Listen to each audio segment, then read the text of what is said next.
It was just 1 year ago that we were here at a similar ceremony when His Excellency the President accepted the first of the Dornier aircraft into the Sri Lanka Air Force fleet. Our neighboring friends were gracious enough to assist us.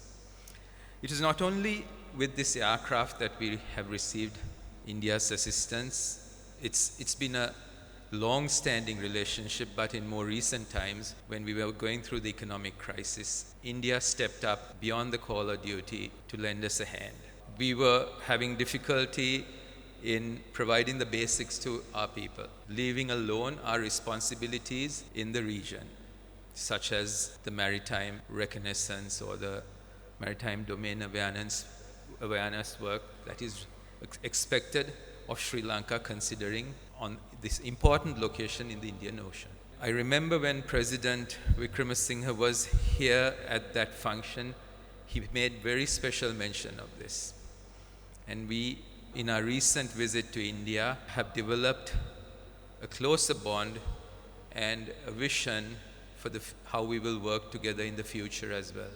Connectivity is the key word. It's a big word, actually. It has a wide area of meaning. It can be road connectivity, it'll be people-to-people connectivity, economic connectivity, logistical connectivity, security connectivity.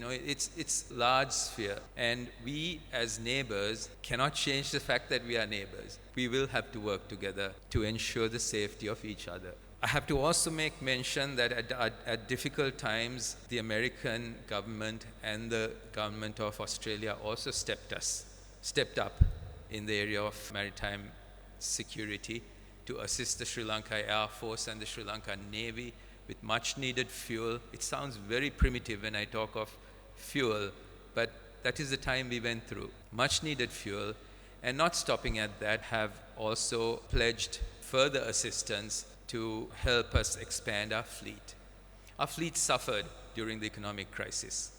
It wasn't only the people, but many other things suffered, and along with that came the difficulties of fleeting the Sri Lanka Air Force. Our aircraft were want of overhaul. We had to refleet to keep up with technology and the modern requirements, and this entire program has suffered. So again, I must say we are very grateful to India for supporting us through this. You were the first to step up, and as always, we are very grateful to you for that. There was, in the previous speeches, the value of maritime reconnaissance and our responsibility in the maritime domain. It's actually a little beyond that. Okay, in one way, you have to ensure the security. And security means preventing drug smuggling, preventing the transport of or smuggling of weapons, and people smuggling, or even pirating. But it doesn't stop at that. It also goes into humanitarian assistance and disaster relief. Now, all of these are required of us as a country that is located in a prime location as we are in this Indian Ocean. But we have to think beyond. Now, when the Sri Lanka Air Force started, these were not our threats. The threats have evolved over the time. Then came the war. During the war, it was a different role that we played. Our role is different now, and it keeps changing. And within the role, the demands will only keep increasing because everybody's technology will keep improving. So it's important that we, as a country, strategize our requirements for the future, the defense requirements of the three forces of Sri Lanka. We need to start thinking of that. We need to start thinking of how we modernize our armies, what our strategies would be, and we will be starting on that work, or we have started on that work as we speak.